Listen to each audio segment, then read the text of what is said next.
সামনেই আসছে রথ, তাই আমার এই জগন্নাথ দেব বানানোর প্রয়াস। এর আগে কোনোদিন আমি জগন্নাথ দেবের কোনো মূর্তি গড়িনি বা আঁকিওনি, তাই আপনারা ভুল ত্রুটি ক্ষমা করবেন। ক্লের যে প্রসেসিং ডিউরেশন, আমি চাই আপনাদের সাথে সেটা শেয়ার করতে, কিন্তু এই হার্ডেনার রেজিন মিক্সিং করার পর হাতটার যে ক্লামজি অবস্থা হয়, আমার ফোনই আর ফিঙ্গারপ্রিন্ট চিনতে চায় না। তাই কোনোভাবে করে ওঠার প্রতিবার হয় না, ভাবনাতেই রয়ে যায়। কিন্তু ইচ্ছা আছে খুব শিগগিরই ছোট্ট একটা জগন্নাথের মূর্তি গড়ে একটা টিউটোরিয়াল আপনাদের সামনে আনবো।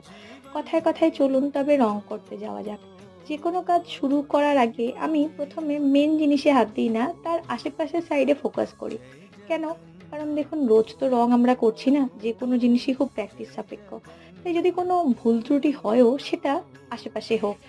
কথায় গানে গানে বিভিন্ন পর্বে এটি আসবে, আপনারা জানাবেন কাজটি কেমন হচ্ছে। ধন্যবাদ।